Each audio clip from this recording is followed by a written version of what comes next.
Assalamualaikum warahmatullahi wabarakatuh. A'udzubillahi samil alim minasyaitonir rajim. Bismillahirrahmanirrahim. Alhamdulillahirabbil alamin wa bihi nasta'in ala umuri dunya waddin. Wassalatu wassalamu ala asyrafil anbiya'i wal mursalin sayyidina Muhammadin wa ala alihi at-tahirin wa ashabil akramin wa man tabi'ahum bi ihsanin ila yaumiddin.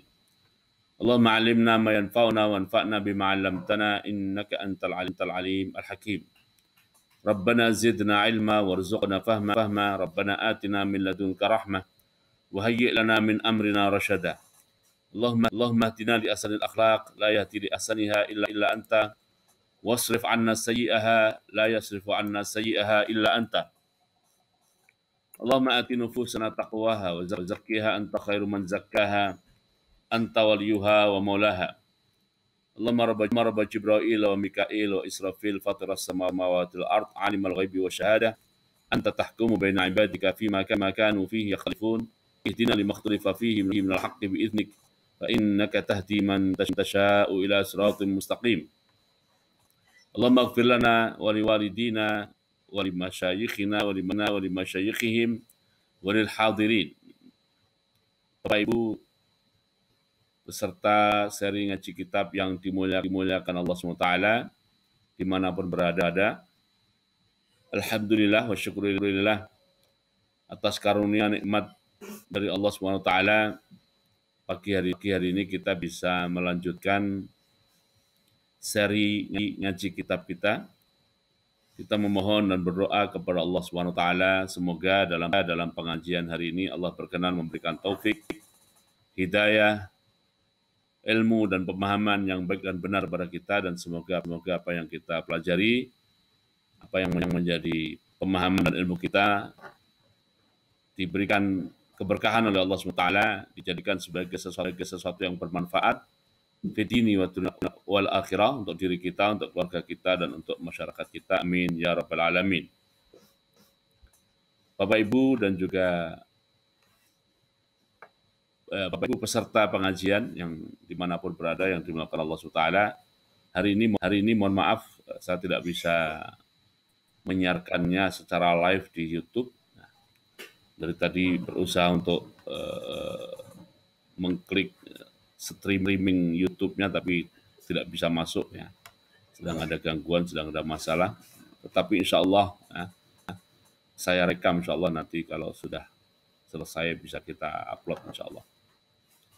Bapak Ibu dan juga pemirsa yang dimuliakan Allah SWT, hari ini kita mengaji kitab Hadis Arba'in An-Nawawiyah, dan kita sudah selesaikan hadis yang kedua. Insya Allah hari ini kita membaca hadis yang ketiga.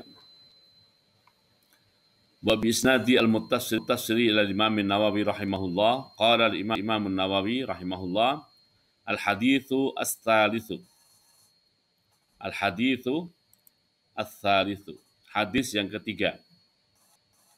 An Abi Abdurrahman Abdullah ibn Umar ibn al-Khattabi radhiyallahu anhuma. Diriwayatkan dari Abu Abdurrahman Abdullah ibn Umar ibn al-Khattab radhiyallahu anhuma, semoga Allah Subhanahu wa taala meridhai Abdullah bin Umar dan juga meridhai Umar. Qala Abdullah bin Umar berkata, sami'tu Rasulullah sallallahu alaihi wasallam yaqulu, saya mendengar Rasulullah sallallahu alaihi wasallam bersabda, Bunyal Islamu ala khamsin. Bunyal Islamu ala khamsin. Islam dibangun di atas 5. Islam dibangun di atas 5. 5 pondasi, 5 rukun. Ya. Yang pertama, syahadati an la ilaha illallah wa anna Muhammadan abduhu wa rasuluhu. Rukun yang pertama, rukun Islam yang pertama adalah syahadati an la ilaha illallah. Bersaksi bahwa tidak ada Tuhan yang berhak disembah illallah kecuali Allah. Wa anna Muhammadan, dan bahwasanya Nabi Muhammad sallallahu alaihi wasallam adalah abduhu, hamba-hamba Allah, wa rasuluhu, dan utusan Allah. Wa iqamis salati, dan menegakkan salat. Rukun Islam yang kedua adalah iqamis salat, menegakkan salat. Wa ita'iz zakati, rukun Islam yang ketiga adalah membayar zakat. Wa hajjil baiti, rukun Islam yang keempat adalah pergi haji menuju Baitullah. Pergi haji menuju Baitullah. Dan yang kelima, wa shaumi ramadhana, dan berpuasa pada bulan Ramadan. Rawahul Bukhari wa Muslim. Hadis ini diriwayatkan dengan sanad masing-masing ya, oleh Imam Bukhari dan juga oleh Imam Muslim. Dari perawi sahabat yang sama, yaitu Abdullah ibnu Umar radhiyallahu anhuma. Bapak Ibu dan juga pemirsa dimanapun berada, ya, nanti saat menonton rekaman-rekamannya, inilah yang sering saya janjikan pada saat membaca hadis arba'in yang nomor 2, bahwa dialog antara malaikat Jibril alaihissalam dengan Nabi Muhammad sallallahu alaihi wasallam tentang Islam, insya Allah akan kita bahas pada hadis yang ketiga. Inilah hadis ketiga yang bunyinya adalah buniyal Islamu ala khamsin, syahadati an la ilaha illallah wa anna Muhammadan abduhu wa rasuluh, wa iqamis shalah, wa ita'iz zakah, wa hajjil baiti, wa shaumi ramadan. Rawahu al-Bukhari wa Muslim. Bapak Ibu, seri ngaji kitab yang dimuliakan Allah SWT, salah satu ciri hadis arba'in adalah bahwa di samping Imam Nawawi rahimahullah mencantumkan hadis yang menjadi pilihan beliau dari 40-an hadis yang beliau pilih, beliau juga melalui kitab arba'in ini ingin sedikit memperkenalkan tentang sahabat-sahabat Nabi. Ingin memperkenalkan tentang sahabat-sahabat Nabi. Umpamanya hadis pertama waktu itu disebut An Abi Hafsin, dari Abu Hafs, Umar bin Khattab, bahwa Umar bin Khattab radhiyallahu anhu mempunyai kunyah, yaitu panggilan yang diawali dengan Abu dan diawali dengan Ummu. Itu namanya kunyah. Kunyahnya Umar bin Khattab adalah Abu Hafsin. Hadis yang kedua juga dari Abu Hafs Umar bin Khattab. Nah, hadis ketiga ini dari putranya Umar bin Khattab yang namanya Abdullah bin Umar. Tetapi Imam Nawawi rahimahullah tidak langsung menyebut An Abdillah bin Umar. Tetapi beliau menyebutnya An Abi Abdurrahman Abdillah bin Umar. Karena walaupun momentum dan peluangnya sedikit dan kecil, ya, tapi Imam Nawawi ingin memperkenalkan bahwa Abdullah bin Umar mempunyai kunyah, yaitu nama yang diawali dengan Abu atau Abi kalau laki-laki, dan diawali dengan Ummu kalau perempuan. An Abi Abdurrahman. Biasanya seseorang itu dipanggil dengan nama anak pertamanya. Anak yang pertama. Bisa yang laki, bisa yang perempuan. Bisa laki, bisa perempuan. Sebagian orang lebih memilih dipanggil dengan panggilan anak laki. Ya nggak masalah, itu sekedar untuk membedakan ya antara satu nama dengan nama lain. An Abi Abdurrahman Abdullah ibnu Umar bin Khattab radhiyallahu anhuma. Lagi-lagi mengingatkan saja, bagian dari ajaran Islam menjadi bagian dari ajaran Islam kalau ada nama sahabat Nabi disebut, maka kita mengucapkan radhiyallahu anhu kalau satu orang laki-laki, atau radhiyallahu anha kalau satu orang sahabat perempuan, atau radhiyallahu anhuma kalau dua orang, atau radhiyallahu anhum kalau banyak orang, banyak sahabat Nabi. Sekali lagi, ini adalah bagian dari ajaran Islam. Ini adalah bagian dari ajaran Islam. Di mana itu ajaran Islamnya? Nah, di antaranya adalah di surat At-Taubah ayat 100. Surat At-Taubah ayat 100. Di sana Allah SWT berfirman, A'udzubillahi minasyaitonir rajim. Was-sabiqunal awwalun minal muhajirin wal ansar walladzina tabauhum bi ihsan radhiyallahu anhum wa radu an.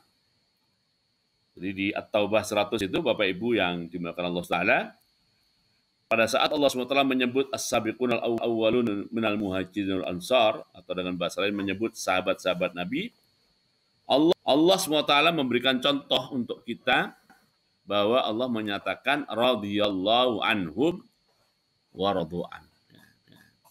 Bahwa Allah telah ridho kepada mereka. Nah, kalau Allah sudah ridho, maka kita tinggal mengikuti ajaran Allah SWT. Maka kita pun setiap mendengar nama sahabat Nabi, kita mengucapkan radhiyallahu anhu atau radhiyallahu anha atau radhiyallahu anhuma atau radhiyallahu anhum. Nah, ini sebentar lagi musim sholat tarawih tiba ya. Di sebagian masjid atau di sebagian tempat-tempat penyelenggaraan sholat tarawih, terutama yang 20 rakaat, biasanya setelah 2 kali salam, itu ada bilalnya yang megang mic lalu mengatakan ya, 4 rakaat pertama atau 2 salam pertama, dia mengatakan ya, Al Khalifatul Awwal Abu Bakar As-Siddiq ya. Khalifah pertama kaum muslimin namanya Abu Bakar Siddiq. Lalu dia mengatakan taraddaw anhu ya. Wahai seluruh jamaah, ya kira-kira terjemahnya begitu atau komando dia. Wahai seluruh jamaah, taraddaw anhu. Ucapkanlah radhiyallahu anhu untuknya ya. Saya tulis ini. Raddaw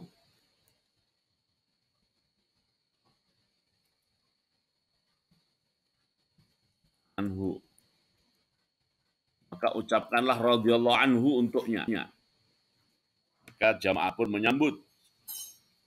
menyambut komando dari sang Bilal salat tarawih ini dengan mengatakan radhiyallahu anhu, ya kan? Radhiyallahu anhu. Sebagian anak-anak tuh dia mah yang penting rame, kadang-kadang namanya juga anak-anak ya. Yang penting rame. Salat pun kalau bagi dia ya main-main ya. Maka mendengar komando dari Bilal salat tarawih itu taraddaw anhu, dia cuma teriak gitu aja ya. Ya namanya anak-anak sih. Ya. Tapi bagi kita yang sudah tidak anak-anak harus tahu tuh, itu dia Bilalnya itu memberi komando apa Bilalnya itu? Dia memberi komando taraddaw anhu. Wahai seluruh jamaah, ucapkanlah radhiyallahu anhu untuk Abu Bakar Siddiq. Begitu juga nanti setelah 4 rakaat berikutnya selesai, begitu juga al-khalifatus tsani ya. Khalifah kedua adalah Umar bin Khattab, taraddaw anhu. Begitu seterusnya sampai rakaat yang ke-16 ya. Al-Khalifatur Rabi' Ali bin Abi Thalib. Ya, kadang-kadang juga ditambah-tambahi kalimat-kalimat supaya kelihatan bersajak. Tapi substansinya di situ. Jadi sekali lagi radhiyallahu anhu atau radhiyallahu anhuma ini adalah bagian dari ajaran Islam. Bagian dari ajaran Islam yang disebutkan di dalam Al-Quran dan juga disebutkan di dalam hadis Nabi Muhammad SAW. Di antaranya adalah di surat At-Taubah ayat 100. Ayat 100 ya. Di situ Allah berfirman radhiyallahu anhu. Oke, qala Abdullah bin Umar berkata, sami'tu, saya mendengar Rasulullah SAW yaqulu. Dalam kajian ilmu hadis, Kalau seorang perawi mengatakan sami'tu yaqul. Sami'tu apa? Yaqul. Saya mendengar si fulan berkata. Nah, kalau seorang perawi hadis mengatakan sami'tu yaqul, ini peringkat penyampaian berita yang paling tinggi.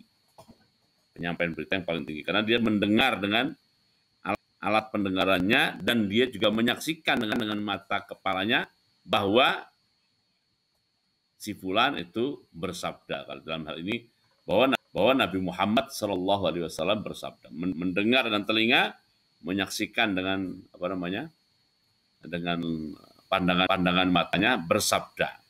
Ini paling kuat ini, paling kuat.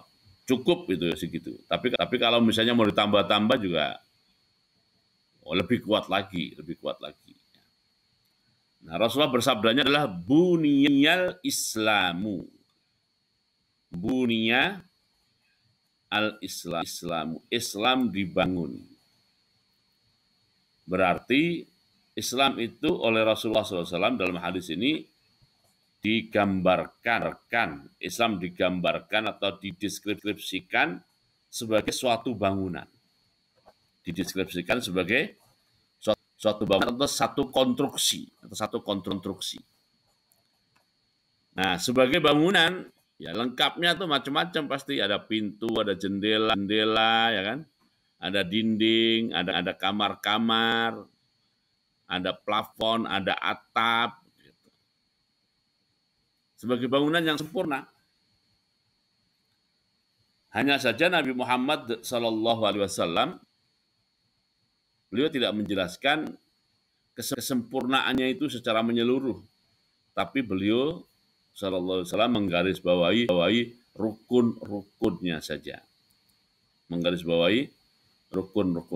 Makanya beliau bersabda, buniyal Islamu ala khamsin. Islam dibangun di atas 5. Maksudnya 5 rukun.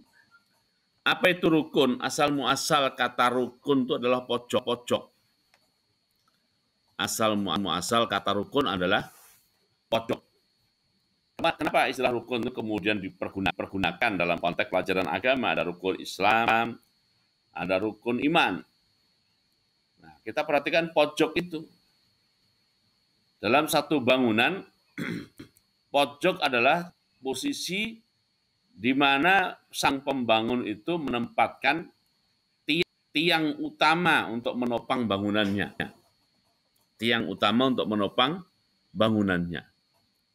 Nah, itu di pojok gitu. Jadi kaitannya bunyal Islam itu khamsin itu ya 5 itu kalau ibarat bangunan 5 tiang utama, 5 soko guru ya. 5 soko guru. Sedangkan bangunan utuh Islamnya tentu ada bagian-bagian yang lain. Islam tidak hanya soko guru. Islam tidak hanya pilar-pilarnya saja. Namun Rasulullah membuat gambaran dari bunia yang beliau angkat dan deskripsikan hanya pilar-pilarnya saja. Pilarnya itu ada 5. Pilarnya ada 5, ala khamsin. Imam Asy-Syaukani rahimahullah, Imam Syaukani rahimahullah yang menulis kitab Nailul Autor, sebuah kitab syarah hadis hukum yang sangat terkenal di kalangan para pengkaji hadis dan juga pengkaji fikih. Nah, kata beliau ya, konstruksi bangunan yang paling sederhana itu adalah tenda. Konstruksi bangunan yang paling sederhana adalah tenda. Nah, Rasulullah SAW menggambarkan bahwa gambaran bangunan Islam yang paling sederhana itu ya tenda itu. Nah, tenda ini bisa tegak. Karena ada rukun, ada sudut-sudut utama yang menopang tegaknya itu. Digambarkan oleh beliau bahwa tenda itu terdiri dari satu tiang utama yang berada di posisi tengah ya, untuk menyangga dan menaikkan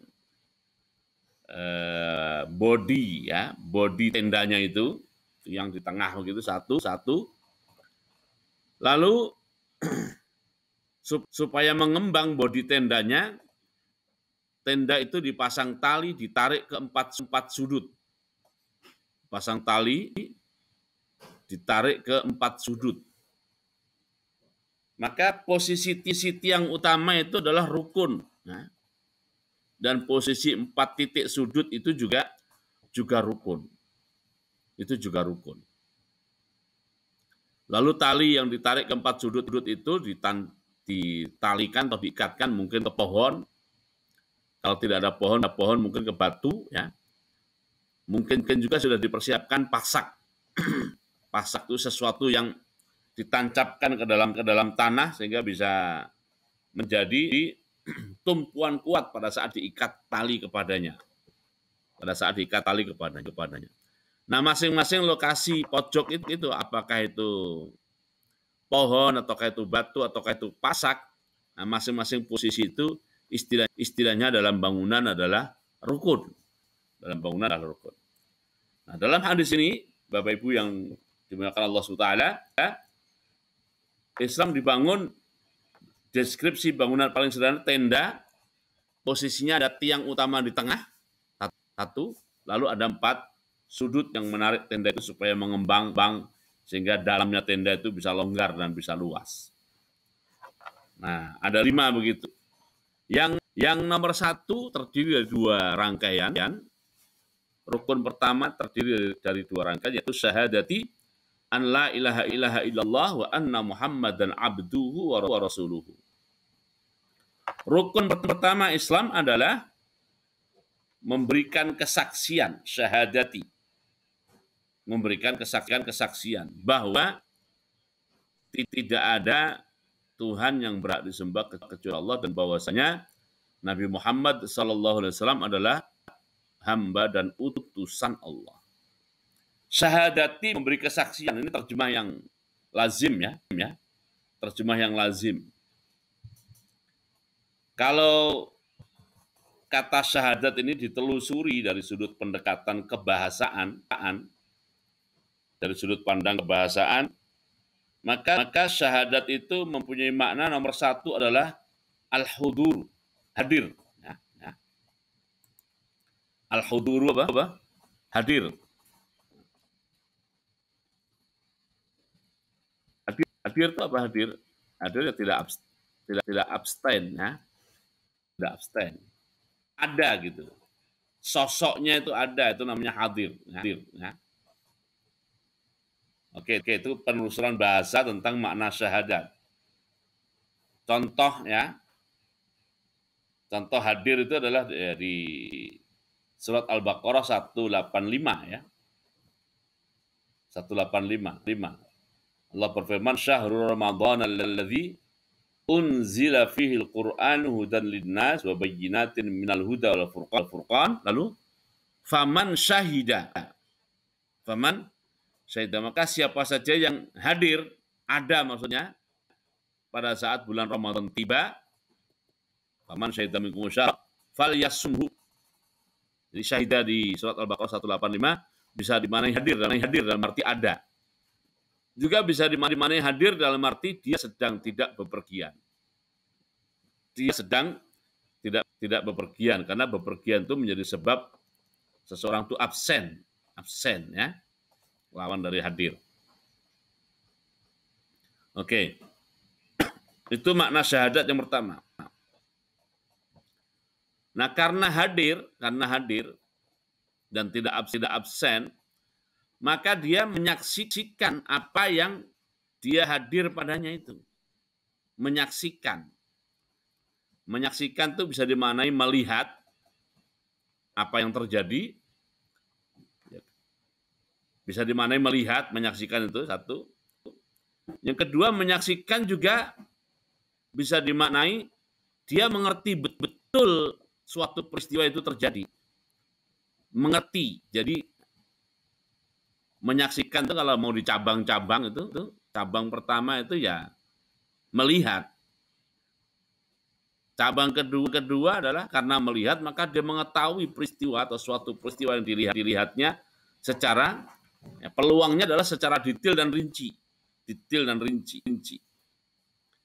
Nah, karena dia hadir, karena dia melihat, karena dia mengetahui peristiwanya secara detail dan rinci, Maka pada saat misalnya dia diminta kesaksiannya, maka dia pun siap memberi kesaksian. Gitu ya. Nah, gitu. Jadi hadir, menyaksikan. Nah, menyaksikan itu punya 3 cabang. Melihat, mengetahui persis, dan siap memberi kesaksian, termasuk di pengadilan jika diperlukan. Ya. Itulah makna syahadat. Nah, isi syahadatnya apa? Isi syahadatnya adalah bahwasanya apa? Ada 2 bahwasanya. Bahwasanya yang pertama atau yang A adalah la ilaha illallah. Tidak ada Tuhan yang berhak disembah kecuali Allah. Itu cabang kesaksian pertama. Dan cabang kesaksian kedua adalah wa anna Muhammadan abduhu wa rasuluhu. Saya ingin fokus dulu tentang syahadat ini. Sementara saya berasumsi Bapak Ibu sudah tahu itu apa itu la ilaha illallah dan apa itu Muhammadan abduhu wa rasuluhu. Asumsi saya. Nah, lalu pada saat dipasangkan dengan syahadat, seakan-akan atau bisa dijelaskan begini. Jadi terkait dengan la ilaha illallah, terkait dengan Muhammad dan abduhu wa rasuluhu, kita sebagai orang Islam ini mesti hadir dalam arti ada saat la ilaha illallah Muhammadur Rasulullah itu dideklarasikan atau diucapkan. Kita mesti ada di situ, tidak absen. Ya. Juga pada saat kita mengucapkan la ilaha illallah Muhammadan Rasulullah atau Muhammadun Rasulullah, kita itu telah menyaksikan banyak bukti. Kita telah menyaksikan banyak argumen. Kita telah menyaksikan berbagai peristiwa dan semua yang saya saksikan itu menyebabkan saya mengetahui persis. Sehingga saya pun siap memberikan kesaksian di hadapan sidang sekalipun. Nah, bahwa tidak ada Tuhan yang berhak disembah kecuali Allah. Jadi, dan juga bahwasanya Nabi Muhammad Sallallahu Alaihi Wasallam itu adalah hamba dan Rasul Allah. Jadi nggak sembarangan ini rukun Islam pertama ini ya. Jadi tidak sekedar ucapan la ilaha illallah, tidak sekedar ucapan Muhammadun Rasulullah, tetapi bersaksi. Nah, bersaksi tadi begitu. Diawali dari hadir, lalu menyaksikan dan melihat, lalu menyaksikan dalam arti tahu persis, lalu menyaksikan dalam arti siap memberi kesaksian kalau diminta. Mungkin ada yang ngomong, tapi kita itu sebenarnya kok belum memenuhi itu sepertinya, Ustaz. Ya kalau belum memenuhi itu berarti kita perlu terus mengasah. Kita perlu terus mengasah sisi kehadiran kita, mengasah daya penglihatan dan pengamatan kita terhadap apa yang ada di alam semesta ini, ya. Sebagaimana juga melihat apa yang ada di dalam Al-Quran dan hadis-hadis Nabi. Lalu sampai ke tingkat apa? Sampai ke tingkat kita tahu betul atau tahu persis. Sehingga kita pun karena sudah tahu betul siap memberikan kesaksian. Nah, itulah dasarnya rukun Islam pertama Bapak Ibu yang dimuliakan Allah Subhanahu wa taala, ya. Oke. Tadi menjelaskan syahadat kaitannya dengan yang A adalah la ilaha illallah, yang B adalah Muhammad dan Rasulullah. Nah, sekarang sedikit kita singgung walaupun sudah pernah kita bahas di kitab Safinatun Najah, ya. Safinatun Najah. Tidak apa-apa kita ulang sedikit. Jadi kira-kira Bapak Ibu yang dimuliakan Allah Ta'ala, saya lagi mencari-cari pendekatan apa itu yang kira-kira memudahkan urusan ini. Kira-kira itu cerita tentang kesaksian bahwa tidak ada Tuhan kecuali Allah, yang berat disembah kecuali Allah, dan bahwasanya Nabi Muhammad itu adalah hamba dan utusan Allah. Itu pendekatannya itu dari sisi proses. Pendekatannya dari sisi proses itu seperti kisah Nabiullah Ibrahim alaihissalam. Kisah apa? Nabiullah Ibrahim alaihissalam. Walaupun Nabi Ibrahim alaihissalam tidak mengalami proses itu, tapi beliau hanya mengajari kaumnya untuk secara proses itu sampai kepada iman. Diceritakan di surat Al-An'am ya, bahwa falamma janna alaihi al-lailu ra'a kaukaba. Surat Al-An'am ayat berapa itu? 80-an atau ya 80-an kali ya. Jadi maka ketika Nabi Ibrahim alaihissalam memasuki malam harinya, di malam hari itu dia menyaksikan bintang gemintang di langit yang berkelap-kelip. Sebagiannya memberikan cahaya dan cahayanya sampai di bumi sehingga menjadikan bumi di malam hari ada terlihat sesuatu karena ada cahaya bintang-bintang yang kelap-kelip di atas sana. Sehingga orang merasakan betapa pentingnya kedudukan fungsi bintang gemintang di langit itu. Terutama para nelayan atau orang-orang berjalan di padang pasir yang tidak tahu arah kanan, kiri, depan, belakang, utara, selatan, barat, timur. Ya.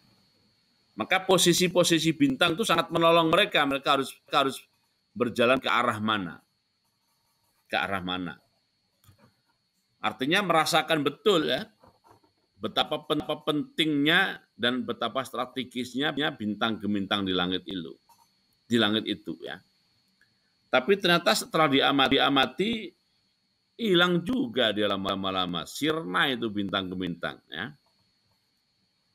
Falamma afala qala la uhibbul afilin. Lalu menyaksikan bulan begitu juga, tapi akhirnya bulan itu pun afala, tidak lagi kelihatan. Lalu menyaksikan di siang hari matahari. Wah, ini lebih dahsyat lagi. Hadza akbar. Wah, ini lebih besar dan lebih terang. Tapi akhirnya dia afala juga, hilang juga. Oh, kalau begitu bukan mereka ini yang berhak disembah, tapi yang mengatur mereka.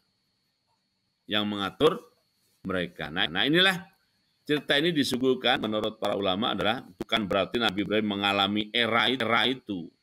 Mengalami era tidak percaya atau tidak ada iman lalu berproses memiliki iman. Bukan begitu ceritanya, tapi cerita itu disuguhkan sebagai bahan bahwa Nabi Ibrahim dulu menggiring kaumnya untuk memiliki keputusan dan simpulan seperti yang dia inginkan itu.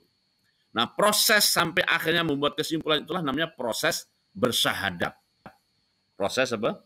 Bersyahadat. Jadi kalau Bapak Ibu sampai sekarang itu level syahadat la ilaha illallah Muhammad Rasulullah belum seperti itu, ya nggak perlu disesali. Tinggal melanjutkan aja dan menambah bahan-bahan untuk menjadi pijakan dia dalam memberikan kesaksian. Oke, ya.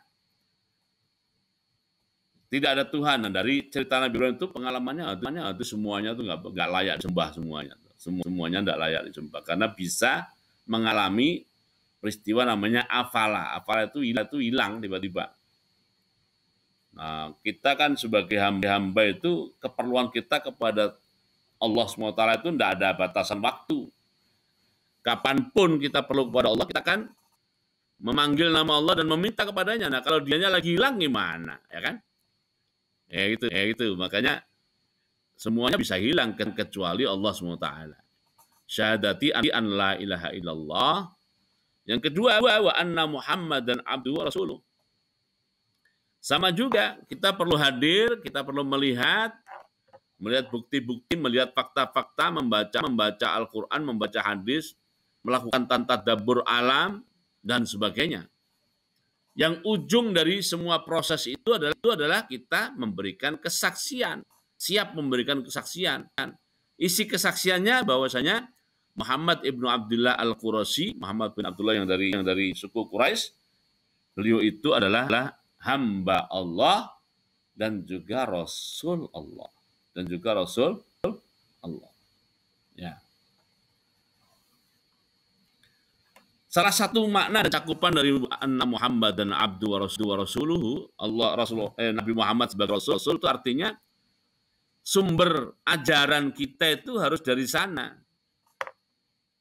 Harus dari sana atau minimal punya akar di sana. Sumber ajaran kita yang menjadi pegangan kita dalam hidup ini harus bersumber dari status Nabi Muhammad SAW atau kapasitas Nabi Muhammad SAW sebagai seorang Nabi dan Rasul.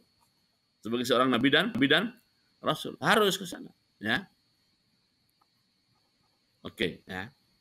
Wa anna Muhammadan abduhu wa rasul. Jangan mencari sumber-sumber ajaran di luar yang diajarkan Nabi kita Muhammad SAW, baik secara langsung dalam bentuk ayat atau hadis yang bisa diimplementasikan ataupun melalui proses penggalian terhadap ayat dan hadis, ya. Atau minimalnya adalah tadi punya sanad atau punya cantolan dengan sumber ajaran yaitu Al-Quran dan hadis. Dan untuk itu kita bersaksi. Untuk itu kita bersaksi. Oke. Itu rukun pertama ya. Rukun pertama. Nah, kalau memang kesaksian kita tuh belum standar tadi, hadir, melihat, kemudian mengetahui secara rinci dan detail, lalu memberi kesaksian belum sampai ke situ terkait dengan Muhammad Rasulullah, ya berarti kita harus banyak membaca berbagai hal yang berkaitan dengan Nabi kita Muhammad SAW, supaya kita hadir pada saat dalam tanda petik isu tentang kenabian Nabi Muhammad SAW dan isu tentang dalam tanda petik kerasulannya ini, ya kan? Kita hadir, kita menyaksikan dan akhirnya kita siap memberi kesaksian. Ya, siap memberi kesaksian. Oke. Ini rukun Islam yang pertama, ya, rukun Islam yang pertama. Nah, sebelum saya lanjut, makanya kalau ada orang mengatakan saya tidak perlu lagi ikut ajaran Nabi Muhammad SAW. Kenapa? Saya menerima ajaran langsung dari Gusti Allah. Wah itu dia telah menyalahi kesaksian tentang wa asyhadu anna Muhammadan abduhu wa rasuluhu. Nah, menarik juga Bapak-bapak Ibu di sini terkait dengan rukun pertama bagian kedua yaitu Muhammad dan Abdur Rasuluh. Disebutkan adalah wa anna Muhammadan abduhu. Wa anna Muhammadan abduhu dan juga rasuluhu. Jadi level tertinggi dalam hal spiritualitas, level tertingginya itu tidak menjadi Tuhan, tidak menjadi Gusti Allah, ya. Sebagaimana dipahami oleh sebagian orang. Jadi dulu saya pernah tinggal di daerah Jurangmangu itu. Nah, kawan saya itu sebelahnya penganut agama lain, ya, Nah, dia menyaksikan kita orang Islam itu kalau bulan Ramadan itu puasa 1 bulan penuh. Dia penasaran, dia bertanya. Jadi kalau orang Islam itu puasa Ramadannya 1 bulan penuh ya? Iya. Nah, yang menarik itu bukan di situnya, komennya setelah itu. Berarti orang Islam itu kalau selesai Ramadan semuanya udah pada naik level dan naik tingkat menjadi Tuhan semua ya. Nah, gitu. Jadi dalam perspektif dan persepsi dia itu spiritualitas itu ya jadi Tuhan. Enggak, dalam Islam spiritualitas atau tingkatan kerohanian tertinggi itu bukan menjadi Tuhan, tapi justru menjadi abduhu, menjadi hamba Allah, wa rasuluhu, dan menjadi Rasul Allah. Itu tingkatan tertinggi, ya. Jadi bukan menjadi Tuhan atau tidak juga menjadi tempat yang layak Tuhan bersemayam padanya, enggak juga begitu ya. Ini level tertinggi itu status Nabi itu justru abduhu wa rasuluh. Makanya dalam konteks cerita peristiwa Isra dan Mi'raj itu kan peristiwa yang dahsyat dalam hal spiritualitas. Nah, lalu Allah menceritakan peristiwa itu ceritanya itu disebutkannya berbunyi subhanalladzi asra bi abdihi. Jadi Abdullah itu level spiritualitas tertinggi. Jadi ya sebagai hamba yang mesti ngemawulo. Kalau Tuhan kan memerintah nanti ya kan. Begitu juga dalam konteks dan momentum cerita tentang turunnya Al-Qur'an, Itu Nabi Muhammad juga disebutnya sebagai abdu, padahal konteks atau peristiwa turunnya Al-Qur'an pada diri beliau itu peristiwa spiritualitas yang dahsyat dan luar biasa.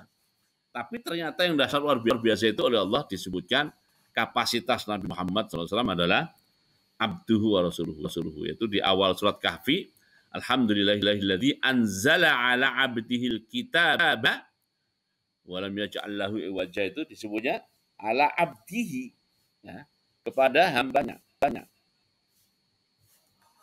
Maka jalur pendakian dalam tanda kutip ya, kalau boleh disebut. Jalur pendakian tingkatan spiritualitas. Nah, tingkatan spiritualitas itu ada dua pendekatan atau dua istilah. Istilah satu namanya hal. Hal itu keadaan. Kalau keadaan itu belum konstan itu ya, belum konstan. Nah, level yang lainnya namanya makom. Makom itu kedudukan. Kalau kedudukan itu sudah lebih konstan.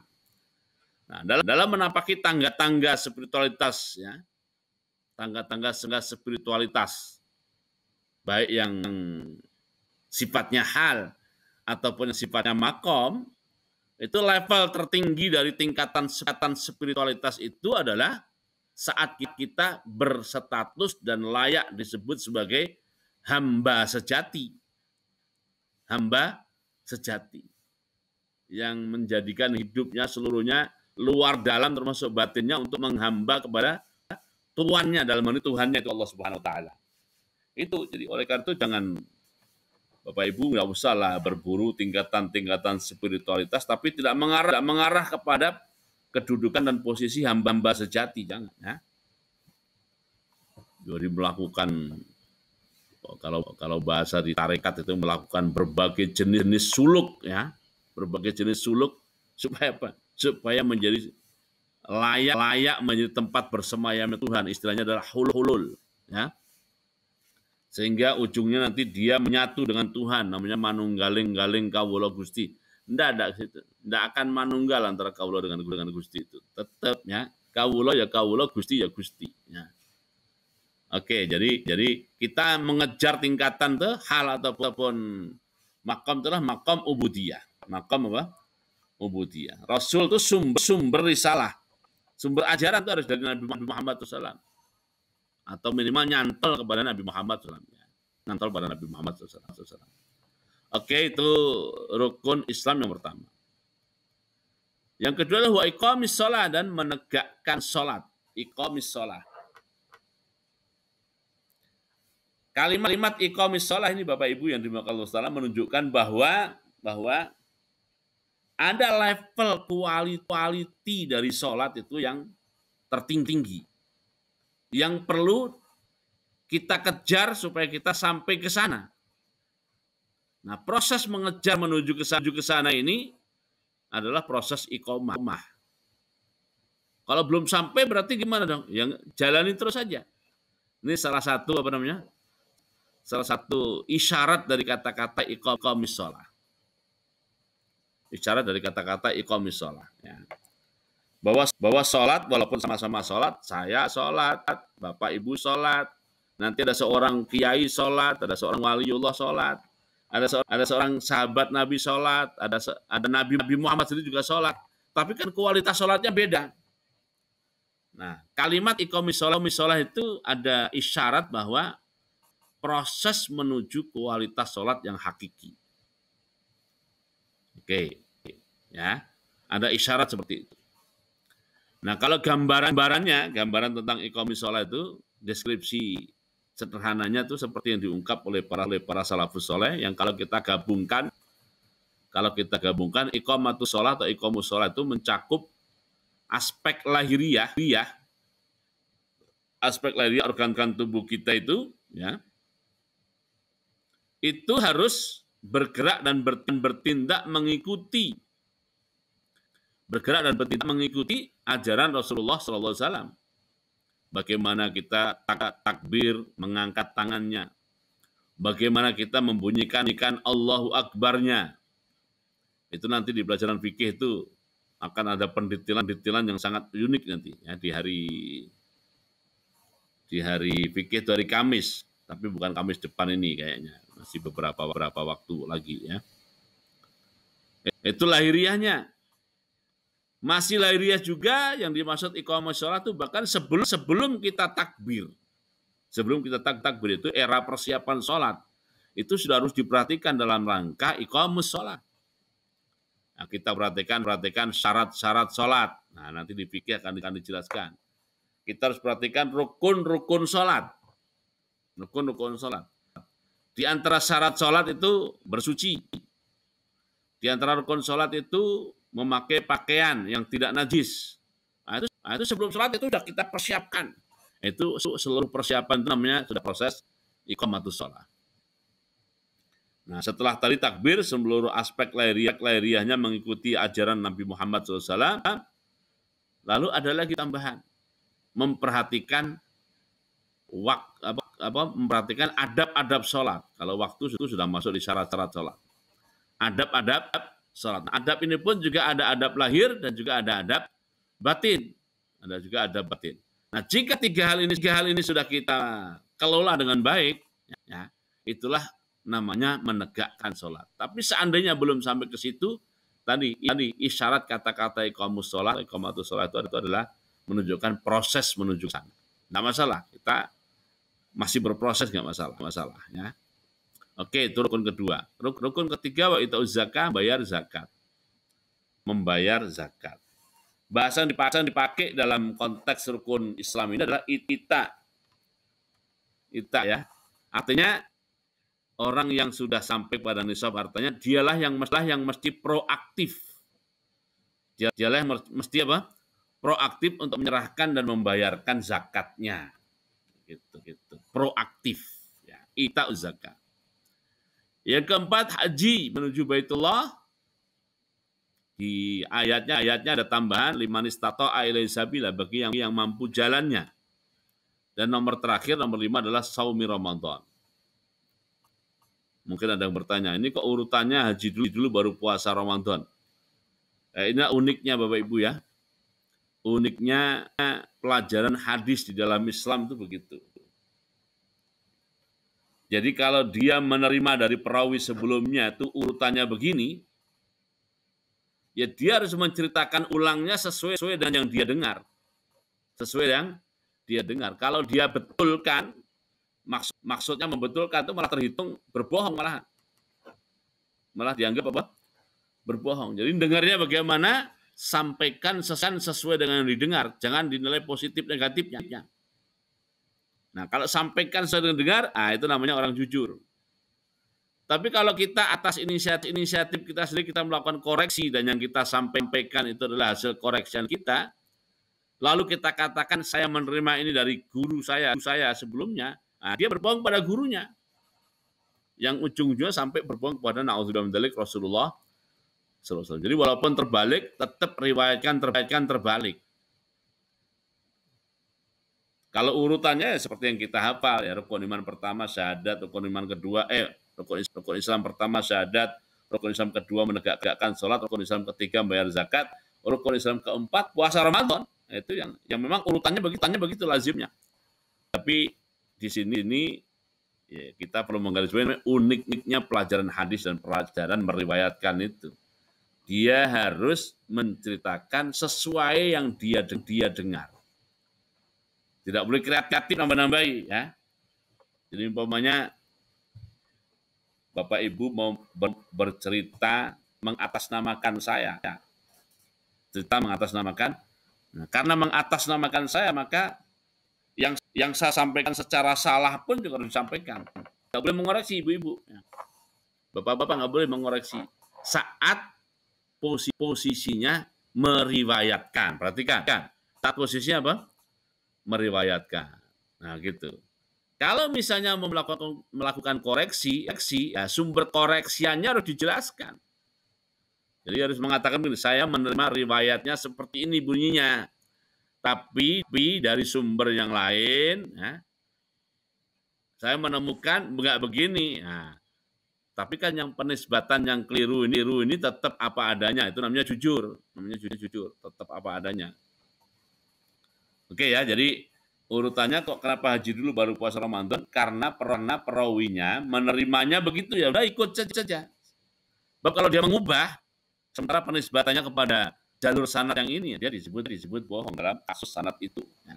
Dalam kasus sanad itu. Oke.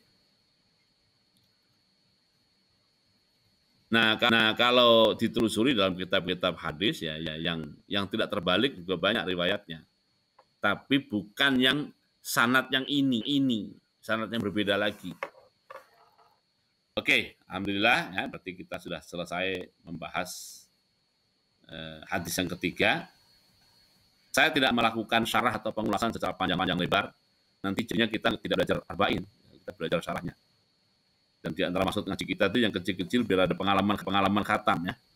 Jadi, kalau mau mengulas panjang lebar, saya sudah pernah menulis kajian tentang hadis arba'in ini dan dipublikasikan waktu itu oleh majalah Ummi. Tapi sekarang di era pandemi, Umminya sudah tidak terbit lagi ya.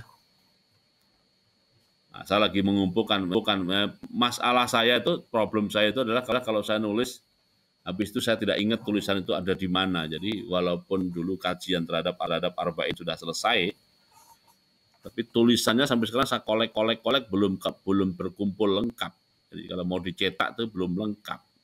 Nah, sudah banyak ngasih masukan dan saran untuk dicetak menjadi buku, tapi tadi ada beberapa kajian, beberapa hadis yang filenya belum ketemu. Ya, filenya belum ketemu. Oke, ini kajian kita pada hari ini. Ini ada pertanyaan di chat ini ya. Tanya Ustadz satu. Semakin saya mencoba menghamba, semakin saya merasa tidak bisa apa-apa dan tidak punya apa-apa, malah ada kecenderungan untuk bersikap pasif, berkurang daya juang mengingat semua hal di atas. Nah, apa yang salah dalam cara pandang kawulo saya ini? Waduh. Wah, ini kelas berat ini pertanyaannya ya. Yang kedua, ada batin dalam proses memutuskan sholat itu memutukan atau menaikkan mutu sholat itu bagaimana ya. Nah, insya Allah nanti untuk pertanyaan nomor 2 kita akan bahas di kajian Tazkiyatun Nafas pada saat sudah tiba saatnya. Sekarang Tazkiyatun Nafasnya masih berwudu ya. Masih berwudu. Nanti habis wudu insya Allah sholat. Ya. Oke, itu yang kedua, saya jawab yang gampang dulu. Untuk yang pertama ini ya. Nah, kalau saya semakin ngemawulo tuh kok semakin fatalis ya. Begitu kira-kira kalau bahasa lainnya, bahasa kerennya. Enggak semakin fatalis. Kenapa enggak semakin fatalis? Yang namanya ngemawulo itu kan siap melaksanakan titah tuannya apapun wujud titahnya itu. Apapun wujud titahnya itu. Ya. Oke, ya. Di antara titahnya Tuhan, sementara saya sebut Tuhan dulu ya, maksudnya Gusti Allah maksudnya ya. Kenapa saya sebut Tuhan? Karena kita lagi membandingkan antara kawulo atau hamba dengan tuannya ya. Bahasa Jawa ini Tuhan itu doronya, dengan doronya ini ya. Nah, titah doro ini kan macam-macam ya kan? Dan dari semua titah doro itu semuanya mendorong kita bukan untuk bersikap pasif, untuk bersikap aktif, bahkan produktif. Ya kan? Bahkan apa? produktif, bahkan siap dirinya sendiri hancur binasa. Hancur binasa demi menjalankan titah tuan kita atau titah ndoro kita itu, ya. Umpamanya nih, kalau Bapak baca surat Al-Hajj ayat 7778. Al-Hajj 7778 itu kan di situ ada banyak titahnya sang tuan, yaitu Gusti Allah itu, ya. Allah berfirman memanggil kita dengan panggilan ya ayyuhalladzina amanu, orang beriman, ya. Irka'u, rukuklah kamu. Nah, kita dipanggil untuk rukuk. Nah, rukuklah kita. Kalau betul kita menyadari status kita sebagai kawula atau sebagai hamba sahaya, kita akan rukuk. Paham maksudnya ataupun tidak paham, ya rukuk saja. Ya kan? Gitu.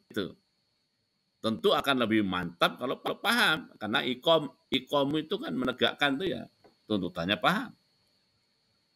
Irka'u wasjudu, kita disuruh sujud. Ya? Sujud bagi sebagian orang yang gengsinya tinggi, ya, dia nggak mau sujud. Kenapa? Karena sujud itu menempatkan posisi kepala di bawah pantat. Posisi kepala di bawah, bagi sebagian orang itu gengsi, nggak mau. Nah, kalau kita ingin mendapatkan status kawulonya Gusti Allah dalam arti yang sebenarnya, ya harus sujud. Wa'budu, dan kita ngibadah, ya. Mohon maaf nih yang bukan orang Jawa, ya. Suruh ngibadah, ya. Wah, lakukan semuanya. Karena kita ini tidak lebih hanyalah seorang hamba saya atau kawulo bahasa Jawanya. Lalu ada perintah lagi adalah waf'alul khaira. Lakukan segala bentuk kebaikan. Ini ulama mengistilahkannya adalah seorang beriman tuh mestinya menjadi manusia yang produktif. Produktif, bukan sebaliknya konsumtif. Kenapa? Karena standar ayatnya adalah kita yang disuruh melakukan, bukan kita yang disuruh mengkonsumsi perbuatan orang, atau prestasi orang, atau keunggulan orang. Nah, kita ini sudah terlalu lama menjadi pihak yang konsumen pasif pula. Waktu kita masih berupa janin di rahim ibu kita konsumen mutlak, ya kan? Begitu lahir kita masih menyusu pada ibu kita masih konsumen mutlak. Ya. Nah, standar orang beriman itu bukan konsumen, bukan penikmat, tapi waf'alu, lakukan. Nah, lakukan sehingga ada produksi dari diri Anda, ya. Nah, yang terakhir tuh lanjutan ayatnya ayat 78-nya wajahidu fillahi haqqa jihadi. Kita bisa hancur binasa demi status kita sebagai seorang hamba atau kawulah, tapi wajahidu fillah itu kan dahsyat. Kita berjuang untuk diri kita berjuang untuk keluarga kita berjuang untuk membela hak masyarakat kita berjuang untuk membela hak negara kita, ya. Itu masuk wajah itu fillah. Kita berjuang untuk demi hak dunia Islam di panggung internasional, ya kan? Nah, itu semuanya bagaimana bisa disebut pasif? Semua itu dijalani dengan spirit saya melaksanakan semua ini karena status saya sebagai hamba Gusti Allah SWT atau sebagai kawula tadi. Gitu ya. Nah, itu contoh satu ayat di 7778. Ya. Bahkan di 78-nya itu berjihadnya atau berjuangnya sampai ke tingkat apa? Ayatnya di situ ada kalimat di 78 itu, ya. Litakunu syuhada'a 'alan nas. Kita terus diminta untuk berjuang, ya kan? Berjuang. Jadi ingat lagunya Rhoma Irama, berjuang, ya. Oke. Sampai posisi umat Islam di dunia ini, adalah posisi sebagai syuhada ala nas. Wah, itu ngemaula yang sangat super aktif, ya, bahkan sampai ketika dirinya pun hancur nggak masalah. Oke, itu yang bisa saya jelaskan. Ada lagi ini satu tentang rukun pertama, bersyahadat. Apakah praktik kegiatan mistik, sesajen dan lain-lain yang bernuansa syirik langsung membatalkan syahadat yang sudah diikrarkan? Nah, itu nanti kita bahas ya pada saatnya nanti insya Allah, ya. masih ketemu lagi insya Allah tema-tema ini ya. Apakah langsung batal atau tidak langsung batal, nah, kita nanti bahas di situ insya Allah ya. Tapi kalau dari sisi lahiriah perbuatannya, nah, jawaban sementaranya ini, lahiriah perbuatannya itu loh katanya yang la ilaha illallah, tapi kok masih terus posisi syahadatnya di mana itu ya kan? Nah, tapi insya Allah detailnya nanti insya Allah. Nah, bagaimana dengan amal yang dikerjakan di atas dasar yang tercampur dengan kemusyrikan? Nah, ini masuk juga nanti insya Allah. Ya. Pada saatnya nanti kita bicarakan akan lebih detail insya Allah. Apakah betul ada sholat batin? Kalau sholat batin doang, sholat hanya batin doang, ya nggak boleh. Rasulullah tidak mengajarkan sholat hanya batin doang. Sebagaimana Rasul juga tidak hanya mengajarkan sholat itu lahiriah doang, ya lahir batin. Nanti di pelajaran Tazkiyatun Nafas itu akan ada tema tentang adab lahir dan adab batin dalam sholat, insya Allah ya. Insya Allah. Tapi bukan batin doang. Apalagi sholatnya cuma di batin. Di batin doang. Enggak. Dalam Islam itu mengajarkan dua-duanya ya. Aspek lahiriahnya juga harus diperhatikan. Aspek batinnya tidak boleh dialpakan, tidak boleh dilupakan ya. Oke, untuk sementara ini kajian kita pada hari ini. Sampai bertemu lagi di kesempatan yang lain ya. Yang tidak sempat menonton di YouTube ya, menunggu sampai rekaman ini nanti di-upload atau dinaikkan ke channel insya Allah. Yang mohon maaf tadi sudah mencoba berkali-kali ingin live tapi tidak nyambung, tidak masuk ya. Dan saya juga belum tahu masalahnya. Kadang-kadang mau lancar, kadang-kadang tidak mau. Kita tutup dan doa penutup majelis dan surat al-asri. Subhanakallahumma bihamdika. Asyhadu an la ilaha illa anta astaghfiruka wa atubu ilaik. A'udzubillahi minasyaitonir rajim. Bismillahirrahmanirrahim. Wal asri innal insana lafi khusr illa alladziina aamanu wa 'amilus shalihat wa tawassaw bil haqqi wa tawassaw bis sabr. Assalamualaikum warahmatullahi wabarakatuh. Waalaikumsalam warahmatullahi wabarakatuh.